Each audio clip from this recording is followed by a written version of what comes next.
Salam, hər vaxtınız xeyir. Bu gün sizinlə Windows əməliyyat sisteminin növbəti hissəsi haqqında danışacağıq.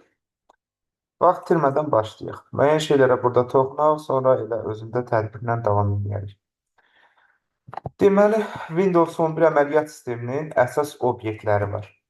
Fayl anlayışı var, qovluq anlayışı var, qısa yol anlayışı var. Fail, belə deyək də, hər hansı bir şəkil, hər hansı bir musiqi, hər hansı bir video, yəni istifadəçinin yaxud sistemin özü üçün nəzərdə tutulmuş verilənlərdir də, belə deyək. Bir ünvan adında adlandırılmış verilənlər qənaət. Bilirik də bunu fail. Qovluq isə onların saxlandığı yerdir. Qısa yol isə shortcut. Bunun adını biz bir dəfə birinci hissədə çəkmişik. Bu gün bunun haqqında daha ətraflı danışacağıq. Deməli, Windows 11 əməliyyat sistemində də, ümumiyyətlə Windows'un əvvəlki versiyalarında da belə deyək də, fail haqqında müəyyən anlayışlar var idi. Failin adı olurdu, failin genişlənməsi olurdu. Windows'da failin adında 255, genişlənməsindən çox 5. MS-DOS əməliyyat sistemində isə failin adından çox 8, genişlənməsində isə 3 simvol olurdu. Və failin ad hissəsində müəyyən qadağan olunmuş simvollar var idi. Diqqət eləsək. Bax, diqqət eləsək, sual işarəsi, ulduz işarəsi, kiçikdir, böyük işarəsi, xəttin üçalı sağa, sola, düzünə, 2 nöqtə dırnaq işarəsi, pırındır, auxdur, kondur, nuldur. Bunlar heç vaxt tək istifadə oluna bilməzlər. LPT 0-dan LPT 9-a, COM 0-dan COM 9-a, yəni bunlar da istifadə oluna bilməzlər. Yəni LPT 0, LPT 1, LPT 2, LPT 3 düz 9-a kimi ola bilməz. COM 0-dan COM 9-a da yenə ola bilməz. Yəni, belə deyək də, fail haqqında, failin adı haqqında bu məhdudiyyətlər var idi. Ad hissəsində istifadə oluna bilməzdilər. Bir də qovluq anlayışı var idi. Qovluqlar belə deyək də, bölünür, hissələrə bölünür. Danışacağım indi haqqında, onun haqqında. Yeni qovluq yaratmaq üçün, burada da qeyd eləmişəm, Ctrl-Shift-M kombinasiyasından istifadə edə bilərsən. Qovluq faillərin saxlandığı yer. Qovluqlar ümumiyyətlə, belə deyək də, iki kateqoriyaya bölünür. Xidməti qovluqlar var, istifadəçi qovluqlar var. Xidməti qovluqlar adından məlumdur. Kompüterin özünə aid verilənləri saxlamaq üçün. İstifadəçi qovluqlar isə istifadəçinin qarşıya qoymuş məsələlərini həll edən qovluq. Belə deyək də, istifadəçiyə aid verilənləri saxlayan qovluqlardır. Xidməti qovluqların özü 3 kateqoriyaya ayrılır. Burada da görürsünüz, sistem qovluqlarına, arxiv qovluqlarına və ümumi şəbəkə qovluqlarına ayrılırlar. Sistem qovluqları haqqında biz birinci dərsimizdə danışmışıq. User Space, ZSPC, Network, Control Panel, Recycle Bin bir sistem qovluğu idi bunlar. Bir də iş masasının üzərində yerləşməyən, indi onun haqqında bir dəfə də danışıb göstərəcəm əyani şəkildə, Libraries qovluğu var idi, kitabxana qovluğu. İş masasının üzərində yerləşməyən sistem qovluğu idi. Onun daxilində də Document, musiqi, picture, video adında əlavə ad qovluqları var idi. Arxiv qovluqları isə arxivləşdirilmiş faillərimizi bir növ saxlamaq üçün nəzərdə tutulmuşdur. Bu qovluqlar isə bir növ belə deyək də, elə bir kitabdır, üstü bağlanıb. Gördüyünüz kimi, bax, adi bir sarı qovluqdur. Belə deyək də, üstündə zamot işarəsi var. Bir də ümumi şəbəkə qovluqları var, şəbəkədə istifadə olunur. İşarəsi bu qaydadadır. İstifadəçi qovluqlardakı aydın məsələdir. Belə deyək də, istifadəçiyə verilənləri saxlamaq üçün adi bir sarı qovluq, məsələn, istifadəçi qovluq, istifadəçi tərəfindən yaradılmış. Bax, diqqət eləsəz, bu tip belə qovluqlarımız istifadəçi qovluq. Libraries kitabxana qovluğu haqqında bir dəfə danışmışıq müəyyən qədər, bir də müəyyən qədər təkrar edeyim. Deməli, bu ZSPC-nin daxilində yerləşən sistem qovluğudur, bu Libraries kitabxana qovluğu. Daxilində də Document, musiqi, picture, video adında ad qovluqlar var. Belə deyək də, ZSPC-nin daxilində yerləşən sistem qovluğudur. İş masasının üzərində yerləşmir. Deməli, qovluqlar da budur. Sonra Windows 11 əməliyyat sistemində qısa yol anlayışı var. Qısa yol haqqında ətraflı danışacağıq. Burada da qeyd eləmişəm, qısa yol shortcut, qısa yol yarılıq da adlandırılır, shortcut da adlandırılır. Belə deyək də, necə deyim, hər hansı bir obyektə gedən yol, hər hansı bir fayla yaxud hər hansı bir qovluğa gedən yoldur sadəcə olaraq. Həcmi təqribən hardasa 1 kilobayt olur. İndi gəlin qısa yolu yaradaq. Qısa yolu haqqında ətraflı danışaq. Deməli, belə deyim də, ümumiyyətlə qısa yol yaratmağın müxtəlif yolları var. Gəlin adi bir necə deyim, qovluq götürək, onun üzərində danışaq, onun qısa yolunu yaradıq. Deməli, bir dəqiqə gözləyək. Hə. Qovluğumuzu götürdük. Baxın, biz bu qovluğu müxtəlif yollarla qısa yolunu yaradıq. Bu bir fayl da ola bilər. İndi mən qovluq götürdüm. Bax, klaviaturadan Ctrl-la Shift düyməsi basılı vəziyyətdə mouse'un sol düyməsi ilə obyekti sürükləyir. Bu bir. Sonra klaviaturadan Alt mouse'un sol düyməsi basılı vəziyyətdə obyekti sürükləyir. Alt və mouse'un sol düyməsi basılı vəziyyətdə. 2. Sonra belə deyək. Bunun üzərində sağ düyməni vururam. Deməli, nə edirdim? Klaviaturadan Ctrl-la Shift-i eyni vəziyyətdə basılı halda saxlayaraq obyekti sürüklədim. Alt mouse'un sol düyməsi, alt basılı vəziyyətdə mouse'un sol düyməsi ilə sürükləyərdim obyekti, vaxt qısa yolu yaratdım. İndi keçək növbəti yollarımız. Deməli, bax, biz necə deyim, belə deyək də, bunun üzərində sağ düyməni vururuq. Sağ düyməni vururuq. Açılan menyudan, bu Windows'un köhnə menusuna keçdik. Show More Option bölməsi. Burada diqqət eləsəz, kilit şurtkat əmri var. Həmin bu yolla da sən bunun qısa yolunu yarada bilərsən. 3. Sonra bunun üzərində sağ düyməni vururuq. Bunu kopya edirik. İş masasının Context menüsünü açırıq. Boş yerdə bu.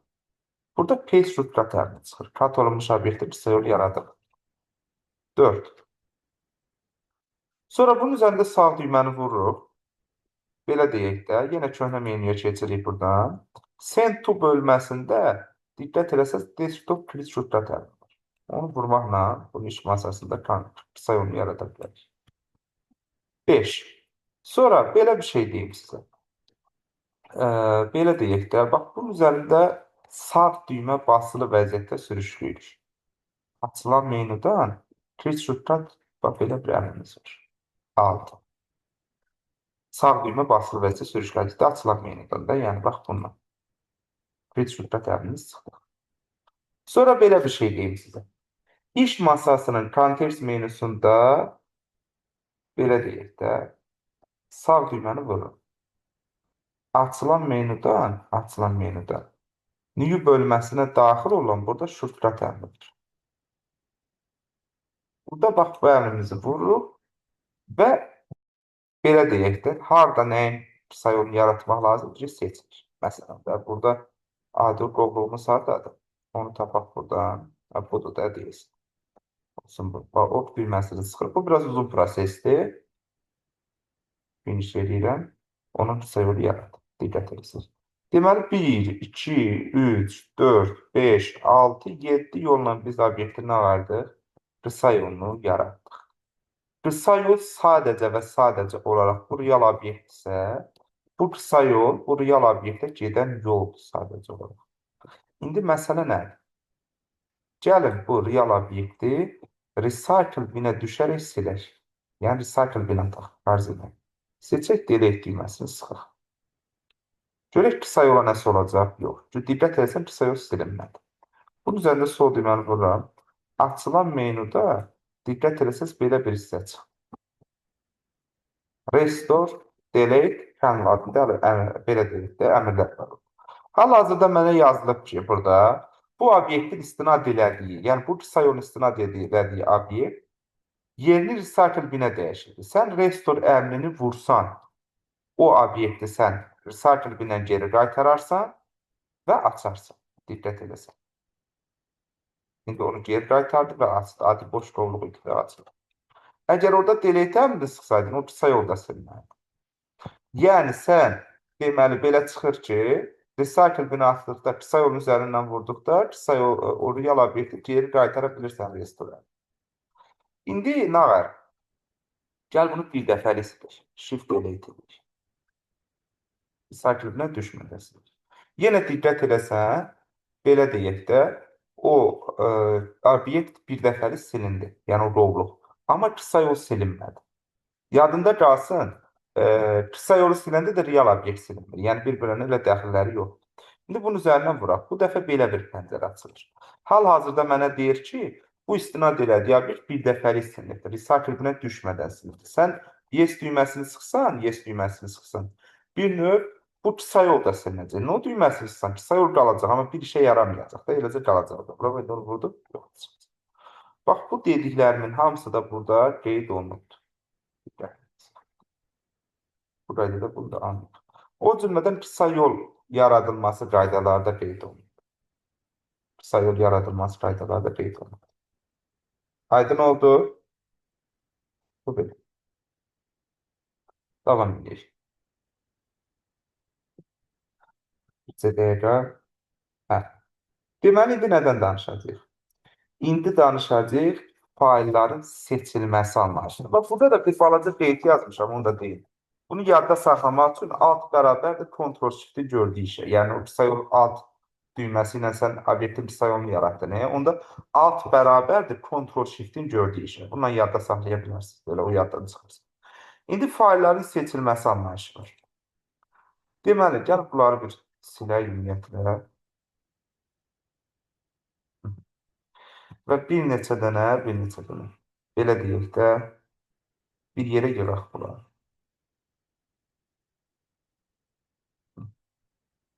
Bunu da götürək. Bunu da götürək. Burada bir şey var, onu göstərmək istəyirəm. Bunu da götürək. Və bunu da götürək. Bu qaydada belə götürək. İndi qulaq asaq. Baxın. Bu bir dərəcədə yığaq belə.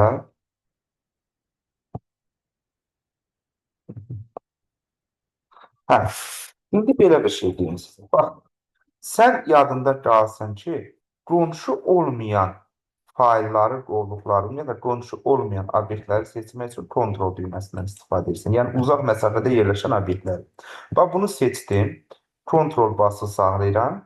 Gəlirəm, bunu seçirəm. Sonra gəlirəm, bunu seçirəm. Diqqət eləsən, uzaq məsafədə yerləşən obyektləri eyni anda seçmək üçün kontrol düyməsindən istifadə edirsən.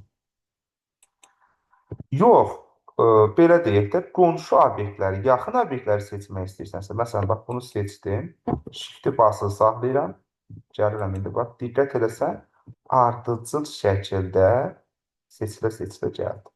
Deməli, qonşu obyektlərin seçilməsi üçün kontrol düyməsindən, qonşu olmayan obyektlərin, üzr istəyirəm, qonşu obyektlərin seçilməsi üçün shift düyməsindən, qonşu olmayan obyektlərin seçilməsi üçün isə kontrol düyməsindən istifadə edə bilərsən.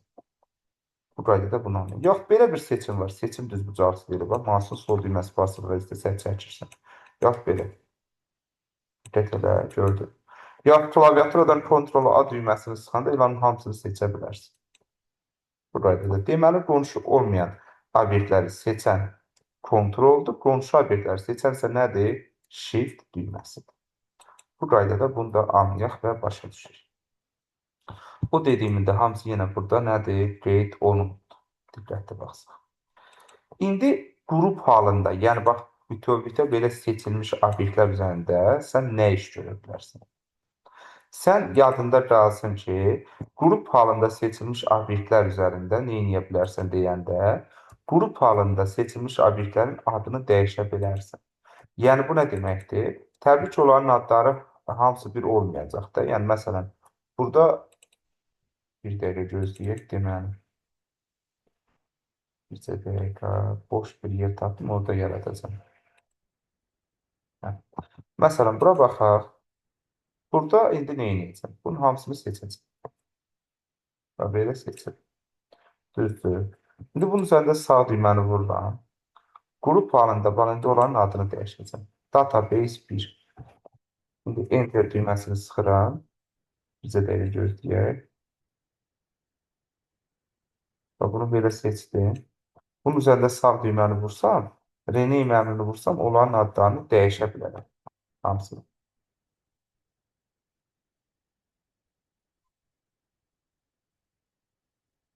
Bax, diqqət eləsən, o seçdiklərim hansılar idisə, onların adı dəyişirdi. Amma 1, 2, 3, 1, 2, belə deyək də adlandırdı onları fərqləndirmək üçün bir-birini. Məsələ budur.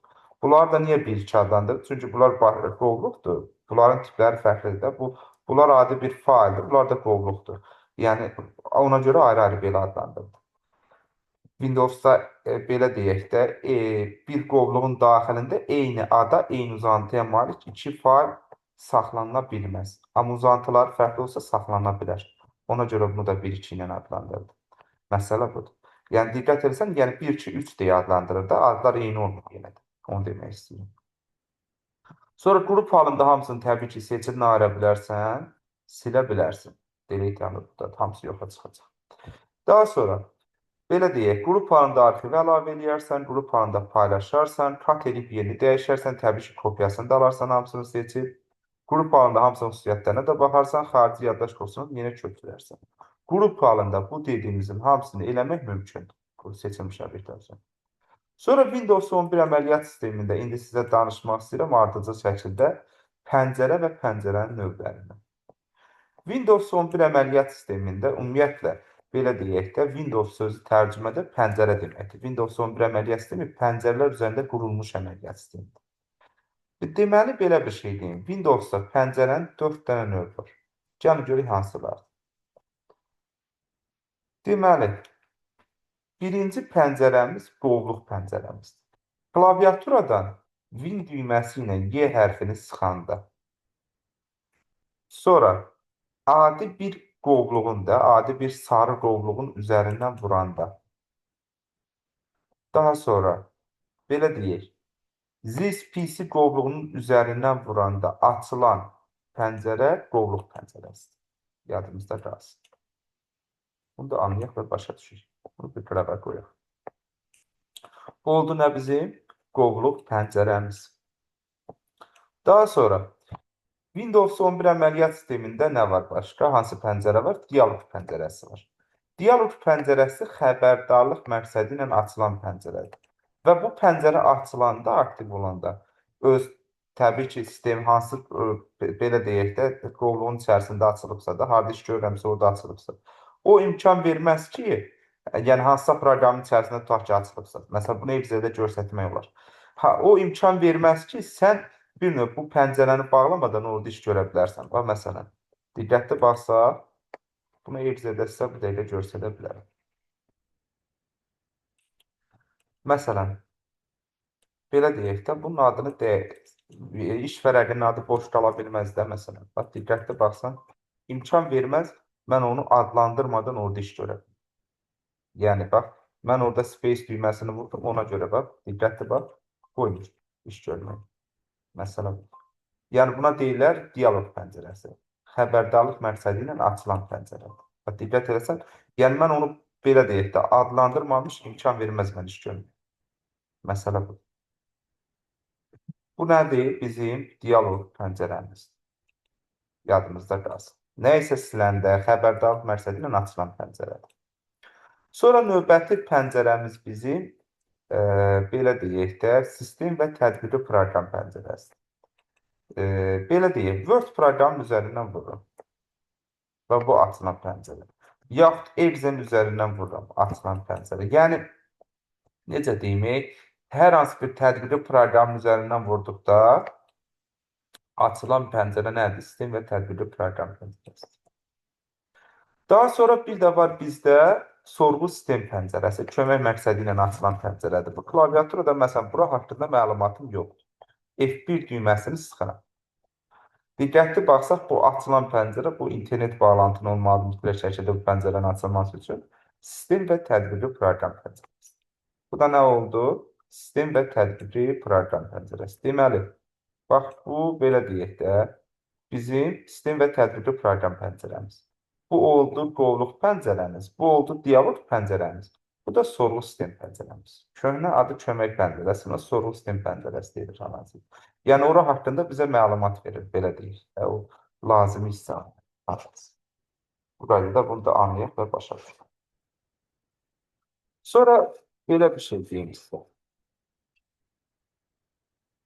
Davam edək. Deməli, pəncərənin ardıcıllığa baxaq, ardıcıllığı uyğun gedək də. Bu da oldu bizim nə? Pəncərəmizin növləri. İndi diqqətli baxsaq.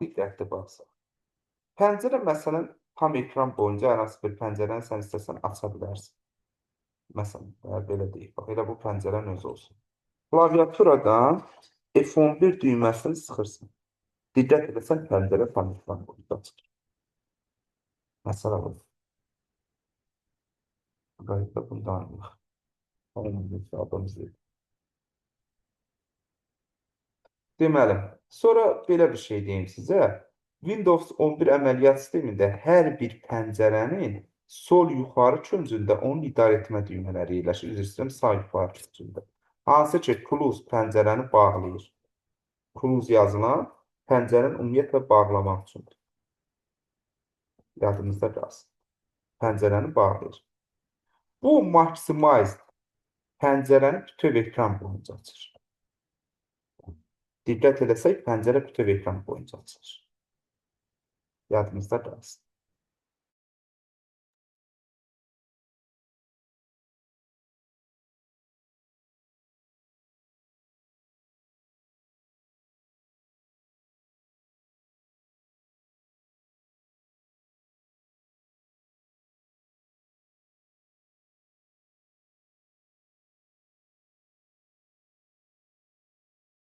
Hə, davam edirik. Deməli, belə deyək də, dediyim kimi, bax, bu close pəncərəsidir. Pəncərəni ümumiyyətlə bağlayır. Bu maximizedir. Pəncərəni bütöv ekran boyunca açır. Əgər pəncərə bütöv ekran boyunca açılıbsa, diqqətli baxsaq, sağ yuxarı küncdə restore down əmri var. Bax, diqqətli baxsaq, sağ yuxarı küncdə, bax, bunu deyirəm. Restore down'dur. Pəncərənin ilkin halını bərpa edir. Yəni, əvvəlki halına qaytarır. Bax, üzərindən vursa, ilkin halını qaytarır. Bu isə minimizedir. Pəncərənin ümumiyyətlə taskbara atmaq üçündür. Onun üçün nəzərdə tutub, taskbara atır pəncərə. Bu qaydada bunu da anlayaq və başa düşürük.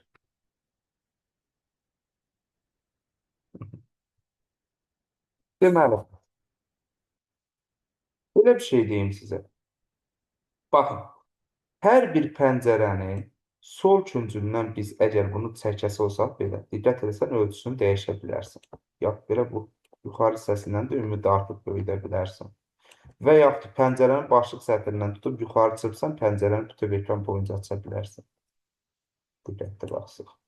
Sonra belə bir şey deyim ki, deməli, burada, bax, bunu belə aşağı da çəkə bilərsən, sağa doğru da çəkə bilərsən təbii ki. Amma indi dialoq pəncərəsi var. Dialoq pəncərəsində bunu eləmək mümkün deyil. Dialoq pəncərəsinin nə ölçüsünü dəyişmək mümkün deyil. Nə onu taskbara atmaq mümkün deyil bu aşağıya, nə də bütöv ekran boyunca açmaq mümkün deyil. Sadəcə onu close edib bağlaya bilərsən və yerini dəyişə bilərsən.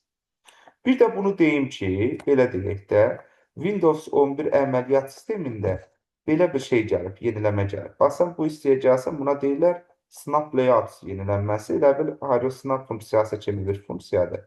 Bilmir, bax, diqqətli baxsan, bu sərhəddə gələndə, bax, bunun üzərinə gələndə bu istiyə, yəni maximizer üzərinə gələndə. Belə bir hissə açılır. Bu, eynən də bir neçə pəncərə ilə bizə işləmə imkan verir. Bax, buna snap layout funksiyası deyirlər. Bax. Diqqətli baxsaq. Onun üçün nəzərdə tutulur. Bax, görək. Bu qayda. Bu da belə. Bu da Windows 11-də pəncərələr. Qaldığımız yerdən davam edirik. CD-də bunları bağlayaq. Deməli, bir də şimdi nədən danışmalıyıq? Bir CD-də ardıcıllığımıza baxaq, ardıcıl gedək də.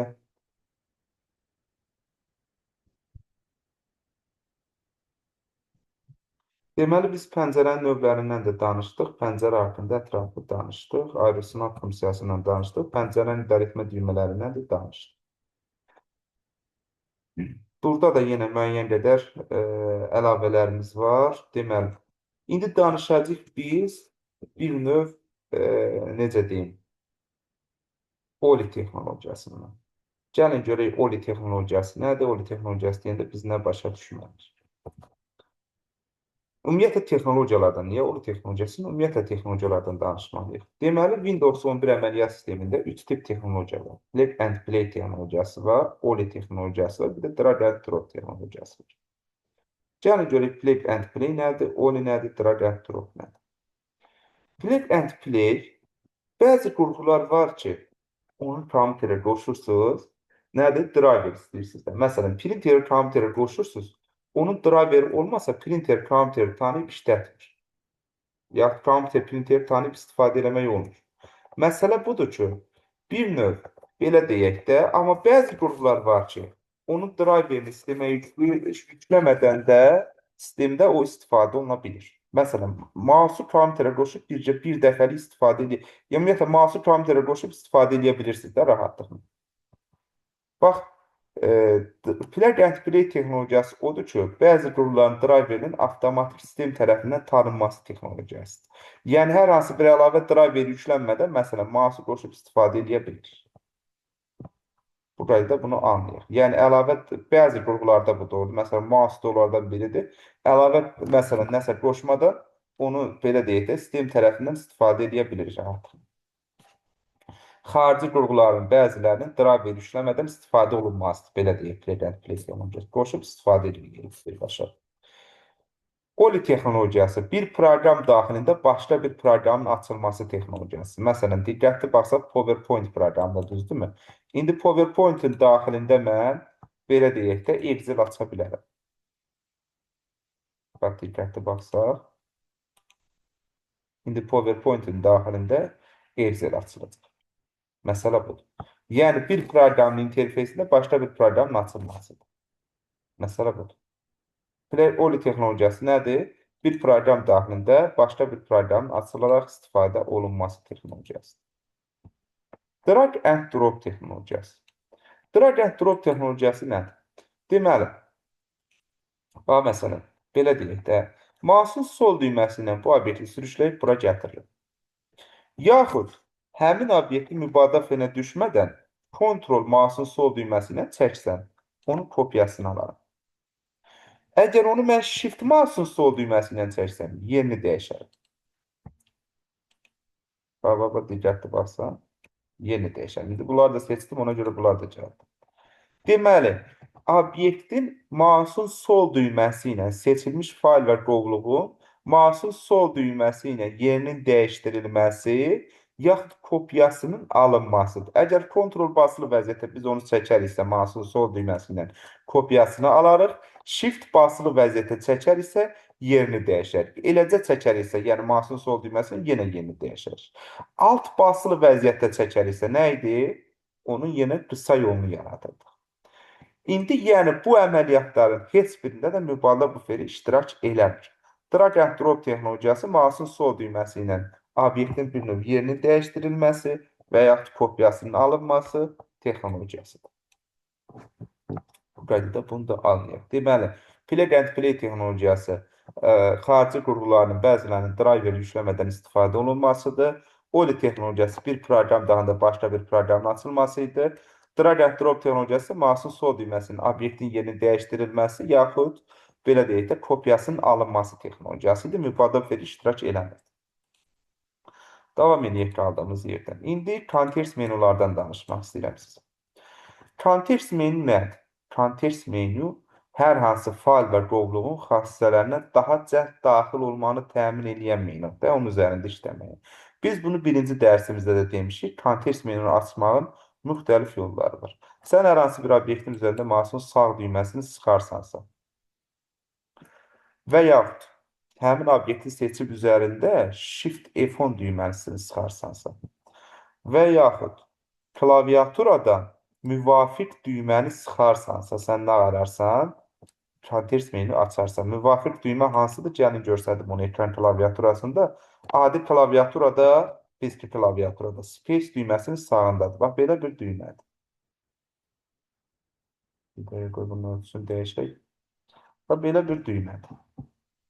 Burada da onu qeyd eləmişəm. Bax, diqqətli baxsaq, kontekst menunu açma qaydaları. Shift F10, kontekst menu düyməsi klaviaturanın üzərində, bir də mouse'un sağ düyməsini lazım olan failin yaxud qovluğun üzərində vurmaq. Yaxud elə iş masasının üzərində də boş yerində vursaq, Shift F10-da sıxsaq, müvafiq düyməni də sıxsaq, nə verərək iş masasının kontekst menusunu açarıq.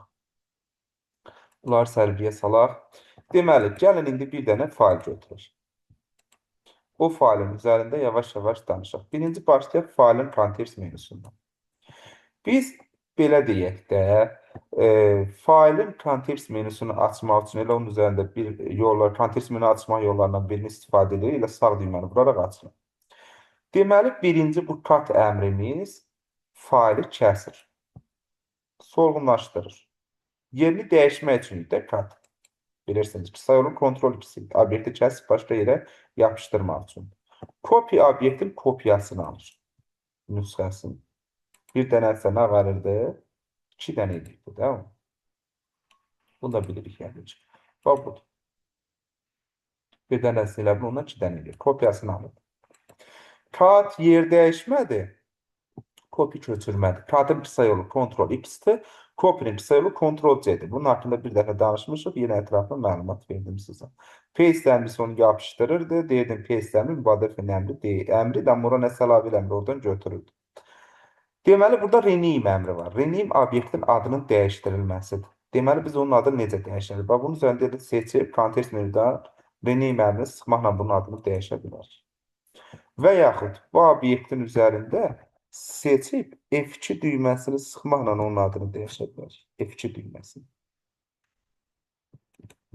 Və yaxud bu obyektin üzərində mouse'un sol düyməsini, yəni bu failin üzərində mouse'un sol düyməsini fasilə ilə 2 dəfə vurmaqla bunun adını dəyişə bilərik. Deməli, klaviaturadan F2 düyməsini, kontekst menüdən rename əmrini, bir də mouse'un sol düyməsini fasilə ilə 2 dəfə vurmaq. Bir yolda deyim sizə, bunun üzərində sağ düyməni vurub, açılan menüdən xüsusiyyətlər, yəni properties bölməsinə daxil olaraq, qısa yolda alternativ duran açmanın adını dəyişə bilərsən. Deməli, nə oldu? Bu ad dəyişmə oldu. Şeyə paylaşmaq üçündür. Aydın məsələdə, yəni sənə uyğun olan harada paylaşmaq istəyirsən, paylaşıb buradan paylaşım eləyə bilərsən. Siz diqqət edəsiniz. Sonra burada var nə? Burada var başqa delete obyekti silmək üçün. Necə silir? Recycle binə atır. Recycle binə atmadan silmənin bir shift delete onun haqqında danışacağıq. Open açır. Bu obyekti açmaq üçün vururam, açır. Aydın məsələdə. Deməli, sonra bunun üzərində sağ düyməni vuraram. Açılan menüdən Open with əmri var. With ilə lalə deməkdir də. Bunu başqa bir proqram, məsələn, Notepad-lə, məsələn, Word-lə, məsələn, indi sənə uyğun proqramı seçib ondan aça bilərsən də. Yəni, bunun açıla biləcəyi proqramdan aça bilərsən. Sonra başqa, yəni Word-lə yox, başqa bir proqramdan açırsan da, həmin sənədir. Bu gördüyümüz, belə deyək də, bir növ bizim elə telefonumuza göndərmək üçündür bunu, əlaqələndirmək üçün. Share with, bu da paylaşır yenə. Bu bizi sevimlilərimiz bölməsi var. Belə deyək də, quick access bölməsi kimi bir yer. Yəni, this PC-nin daxilində ora əlavə edir o failimiz. İstifadə edə bilək deyə lazım olur desiniz. Bu arxivləşdirir. Bu yolunu kopyalayır. Qısa yolu Ctrl-Shift-C-dir. Bax, bir dənə bunu sıxdım. İndi bura bax. Qoy bir dənə Word sənədi açaq, oraya yapışdıracam. Diqqətli baxsaq əgər. Bax. Görsən, yolunu kopyalayır. Ctrl-Shift-C edib sayılır. Onun üçün nəzərdə tuturum. Sonra bu new bölməsindən burada yeni nəsə özünə uyğun yarada bilərsən. Bu başqa məsələ. Amma burada diqqət elə ki, bunun köhnə menüsünə daxil olsaq biz, köhnə menüsünə. Burada new əmri mövcud faili yeni pəncərədə açır. Yaxşımı? Bax, yadımızda qalsın. New əmri mövcud faili yeni pəncərədə açır. Yəni, mən nədən danışıram? Bax, bundan danışıram. Bax, deyirəm. Bax, buradan bir dəqiqə bunu bağlayaq. Çox açdırırsan, necə deyək, hə?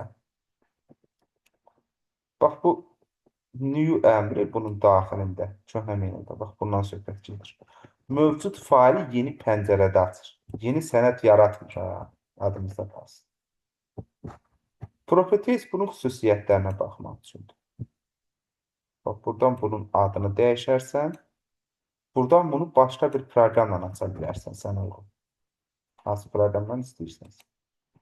Yine buradan yerine bakabilirsen, ölçüsüne, komputerin yaddaşında tuttuğu yere, nem yaranma tarixine, son dəyişik tarixine bakabilirsin. Read only. Bunu oxuma rejimində açır. Redaktə edə bilir. Belə deyək də, hər şey görürsən, amma belə deyək də, həminki adam həminki yerdə yadda saxlayamırsan da. Read only oxuma rejimində açılsın sənəd.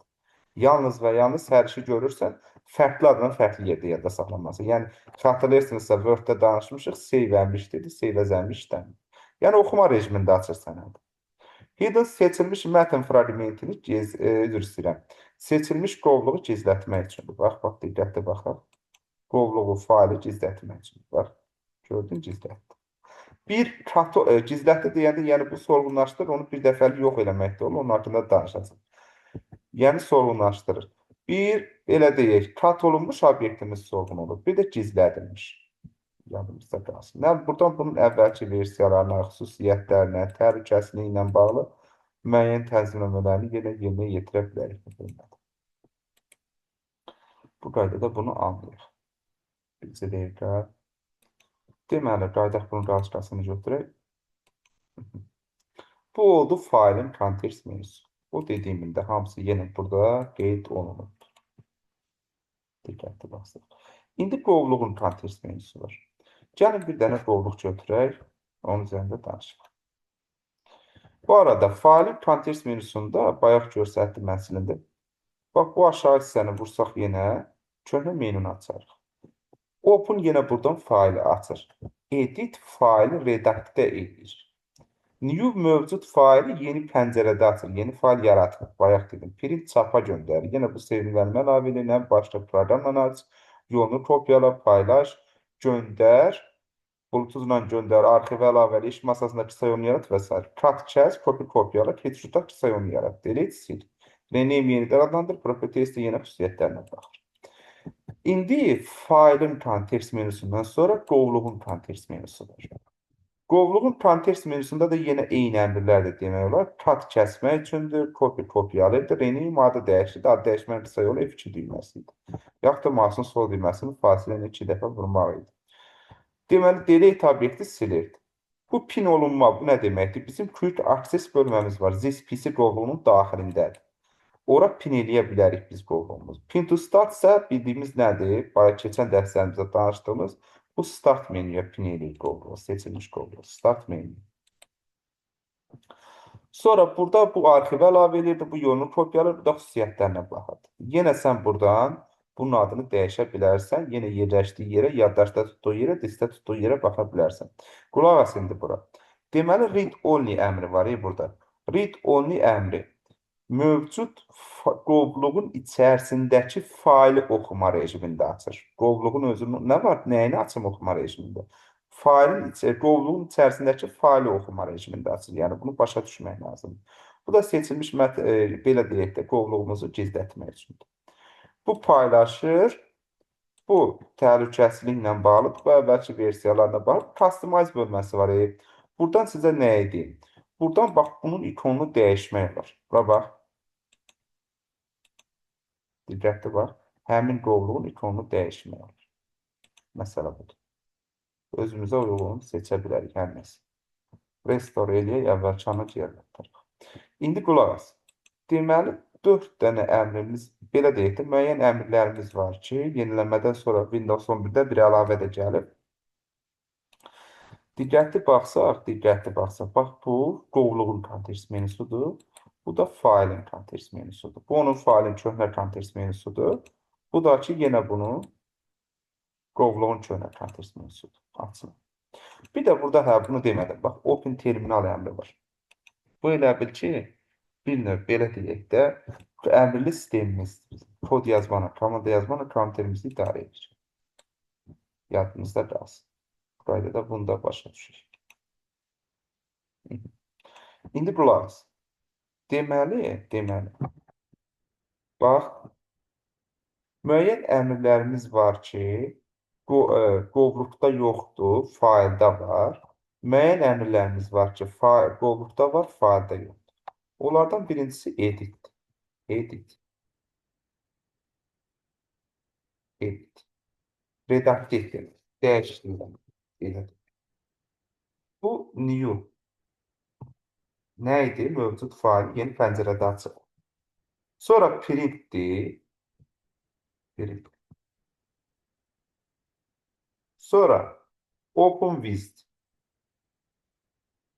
Open with. Burayı da bunda yazdık mı? Deməli, bir də favorite. Bax, burada diqqət eləsək, bax, bu əmrimizdən söhbət gedir.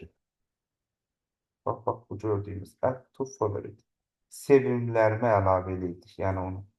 Bunlar, belə deyək də, faildə var, qovluqda yox. Pin eləməklə bağlı nə varsa, pin to start, pin to quick access, nə varsa da pin eləməklə bağlı. Bir də library, kitabxana qovluğu. Kitabxana qovluğu görsədim ən yaxşısı. Pin eləməklə bağlı. Bir də library, kitabxana qovluğu. Bax, include library, kitabxana qovluğu. Deməli, pin eləməklə bağlı nə varsa, bir də include library əmri qovluğun kontekst menüsündə var, failin kontekst menüsündə yoxdur. Bir də open terminal, bax, bu gördüyümüz qovluqda var idi, faildə yox idi. Orada da printdir, editdir, new'dur, open bizdir, bir də favorite, sevimlərimə əlavə eləmək. Faildə var, qovluqda yox. Qaydada bunu anlayaq və başa düşək. Tabii. Sonra belə bir şey deyim. Bir də diqqətli baxsaq burada əslində send to my pony. Bax, bu da diqqət eləsən faildə var. Nədir? Qovluqda yoxdur. Elə bir şey. Diqqət eləsin. Send to əmri başqa məsələ bu. İkisində də var. O telefon yazılan yoxdur. Qovluqda yoxdur, faildə var. Bu da belə getdi. Bunlar haqqında danışdıq, hamısı haqqında bilir. Bu dediyimin də hamısı yenə burada qeyd olunur. İndi danışacağıq səbətin kontekst menüsündən, yəni recycle binin kontekst menüsündən. Deməli, bax, diqqətli baxsaq, mən recycle bin üzərində sağ düyməni vururam. Açılan menyuda belə bir menyu açılır. Burada rename əmri var. Bunun adını dəyişmək üçündür. Open əmri var. Bunu açmaq üçündür. Empty recycle bin əmri var. Recycle bin içərisini təmizləmək üçün. Bax, bax, diqqətli bax. İndi onun içərisini təmizləyəcək. Sonra burada var pin to quick access, pin to start. Yəni sən bunu quick access bölməsinə, start menüsünə dəyişdə bilərsən. Properties bölməsinə də daxil olsan, buradan nə görərsən? Deməli, buradan sən C diskinin, Y diskinin həcmini görə bilərsən, boş yerini görə bilərsən. Belə deyək. Sonra buradan custom size əmri var. Diqqət eləsək, buradan recycle binin həcmini təyin edə bilərsən, ölçüsünü. Sən indiyə qədər nə silirdinsə, gəlir recycle binə düşür. Amma indi gəlir bir dənə bunu yox, bunu seçirsən və bunu vurursan. Diqqətli baxsaq indi, bax, məsələn, tutaq ki, bunu siləsi olsam mən, recycle binə düşmədəsin. Yəni, bir dəfəlik. Elə bir shift elə itəlim. Bir dəfəlik. Yadınızda qalsın. Sonra, belə bir şey deyim. Sən indiyə qədər diqqət eləsən, bayaq da görsətdim, indicə. Nə silirdinsə, dialoq pəncərəsi xəbərdarlıq kimi açılır. İndi bunun qabağının qalçıqasını götürürəm. Bax, diqqətli bax. Görə indi nə olacaq? Bu siləcəyimi, məsələn, bax, bunu silirəm, düzdür. Bax, bu dialoq pəncərəsi açılmadan silir. Məsələ budur. Bunu da anlayaq və başa düşür təbii ki. Yəni, onu deyiləyəm, bax, bu əmimiz. Bəlkə də bunu da anlayaq. Sonra belə bir şey deyim sizə. Recycle bindən obyekti belə deyək də silinmə qaydalarını demək istəyirəm sizə. Birinci obyekti seçib, bax, belə deyək də bir dənə qovluq yaradaq, onun üzərində danışdıq. Obyekti seçib, delete düyməsini sıxmaqla sən onu recycle binə göndərə bilərsən. Bir. Sonra obyekti seçib, klaviaturadan Ctrl-D düyməsini sıxmaqla Ctrl-D düyməsini sıxmaqla onu sən recycle binə göndərə bilərsən. Sonra belə bir şey deyim. Bax, diqqət eləsək, onun hamısı da nədir? Burada yenə qeyd olunur. Sonra bunun üzərində çıxmayaq. Bunun üzərində sağ düyməni vurarsan, Açılan menyudan delete təminini sıxmaqla da sən onu nədir? Bura göndərə bilərsən. Və yaxud elə bunu sürüşləyib bura ata bilərsən.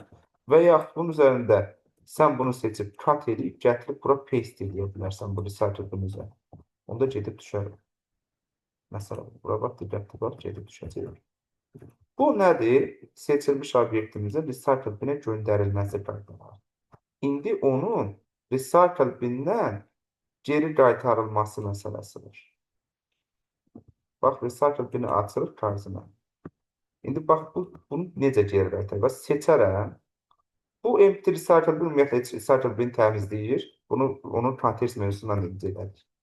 Restore the select item. Bunu vurmaqla sən onu geri qaytara bilərsən. Əgər restore all itemi vursan, nə qədər burada belə deyək də, silinmiş nə varsa hamısını geri qaytararsan. Yaxud bunun üzərində sol düyməni vurarsan. Açılan menyudan restore əmrini sıxarsan. Yaxud bunun üzərində sağ düyməni vurarsan, açılan context menyudan restore əmrini sıxa bilərsən. Məsələ budur. Bu qaydada bunu da anlayaq və başa düşürük təbii ki. O dediyimin də hamısı nədir? Burada yazılır. Aha, indi belə bir şey deyim sizə. Recycle binə düşmədən hər hansı bir obyekti necə silərsən, seçərsən, shift delete düyməsini sıxarsan. Bax, belə bir şey çıxır onda. Bax, recycle bin kütləsi shift delete düyməsini sıxarsan. Onda recycle binə düşmədən silərsən. Yəni, bir dəfəlik silərsən. Məsələ, bunu da anlayaq, başa düşür təbii ki. Recycle binə düşmədən silərsən. Bu da belə getdi. Sonra belə bir şey deyim də, bax, burada this PC. Yəni, bax, bunun context menüsü var. Bunun üzərində sağ düyməni vurarsan yenə, rename onun adını dəyişər, delete silər, open açar. Bu şəbəkədə, belə deyək də, bunu vuranda kompüter şəbəkələrində bunun daxilinin, yəni this PC-nin daxilinin görünməsini təmin edir kompüterlər arasında, şəbəkəyə qoşulmuş kompüterlər. Bu da onu ləğv edir. Pin to quick access-ə bərkidir.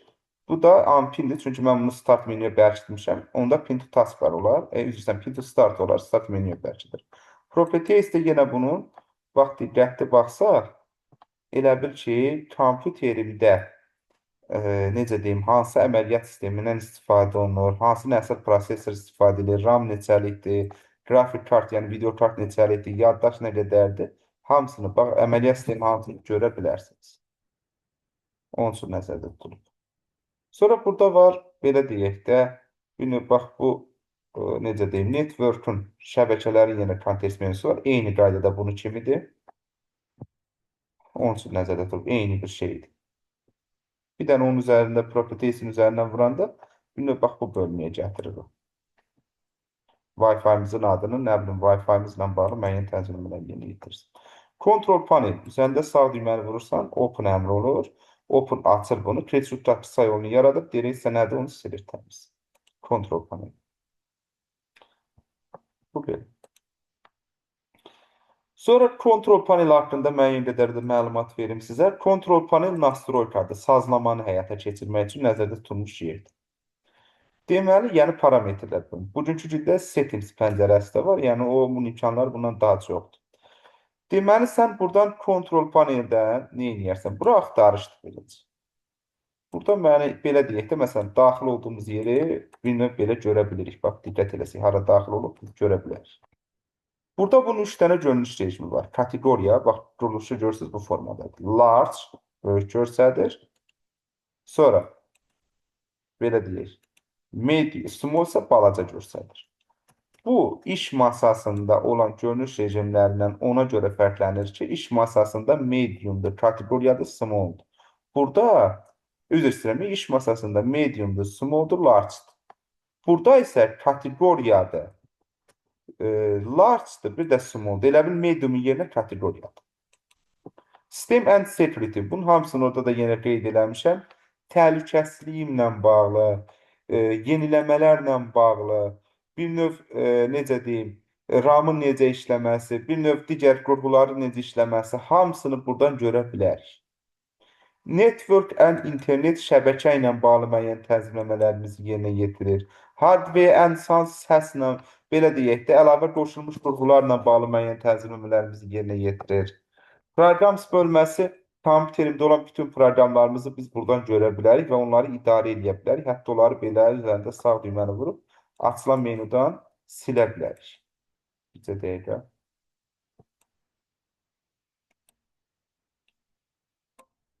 Bizə dəqiqə gözləyin. Hə. Bax, məsələn, o standart proqramdan ona görsən, install, bax, onu silə bilərsən. Məsələ budur.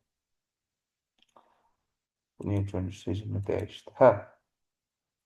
Use account bu istifadəçi hesabından bağlı müəyyən tənzimləmələrin yerinə yetirilməsidir. İstifadəçi hesabının dəyişdirilməsi, parolun qoyulması hamısı buradadır. Bunun üzərindən vursan, sən taskbar və elə bil belə deyək də, taskbarın menüsünü açarsan. Bura haqqında biz keçən dərslərimizdə danışdıq, settings pəncərəsində. O hissəni açarsan. Sonra belə deyək də, oradan hətta sistemin şəklini də dəyişmək olar. Bax, oradan. Bax, bura bax. Bax, buradan elə bunu vurub, bir növ belə deyək də, personaldan sistemin şəklini də dəyişə bilərsən. Yəni, özündən asılı olan bir şeydir. Bax, diqqət eləsən. Yəni, elə bir şey də mövcuddur. Yəni, keçən dərsimizdə o pəncərə haqqında danışmışıq biz. Sonra, nə deyəcəkdim? Hə, kontrol paneldən davam edək. Kontrol panelin o hissəsindən sən başqa nə ara bilərsən? Nə bilim, bu məhdudiyyətlə biraz görmə, eşitmə engelli şəxslərlə bağlı müəyyən, necə deyim, əlavələrin olmasıdır. Səsli idarə falan. Bu File Explorer pəncərəsi, bax, bunu açır. Bunun haqqında bir dəfə danışacağıq növbəti dərsimizdə. Bu da şriflərlə bağlı müəyyən tənzimləmələri yerinə yetirmək üçün nəzərdə tutulur. Yadımızda qalsın. Da belə. Kontrol panel haqqında da yenə ətraflı hər şeyi burada görə bilərsiniz. Sonra nə bilim, Windows 11 ilə bağlı gələn Mika adında bir funksiya var. Mika adında funksiya nədir? Mika funksiyası elə bil ki, bax, diqqət eləsən. Böyle bunun üzərində göstərəcəm. Bax, diqqətli baxsa. Belə eləyəndə arxada necə deyim, biraz elə bil müəyyən qədər arxadakı aktiv olan hər nədirsə özünü belə göstərir biraz. Solun formatı. Bax, buna Mika funksiyası deyilir.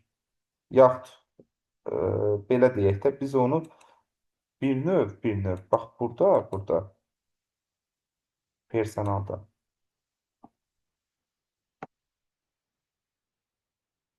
Hala bölməsinə keçib, pasifləşdirəsi olsa, məsələn, bura baxın, pasifləşdirir. Bax, diqqətli baxaq, görək necə olacaq. Bax, gördüyün kimi o necə deyim, o arxadakı o özünü pəncərənin az da olsa göstərməsi kimi bir şey yoxa çıxdı. İndi bura baxın, fərqə bax. Diqqətli baxsaz görərsiniz. Bax, buna deyirlər o Mika funksiyasını. Sonra nə bilim, burada full length adında interfeys də var. Yəni, daha necə deyim, toxunuşla idarənin daha rahat hala gəlməsi, necə deyim, daha dərinliyin olması, bir növ daha keyfiyyətli görüntünün ortaya çıxması, yəni dizaynın daha da yaxşılaşdırılması bir növ bu full length funksiyası. Yadınızda qalsın. Bu da beləcəkdir. Deməli, biz növbəti dərsimizdə bir də File Explorer pəncərəsinin daxili haqqında danışacağıq. Onunla da bir də əlavə proqramlarımız haqqında danışıb Windows 11-imizi artıq yekunlaşdıracağıq.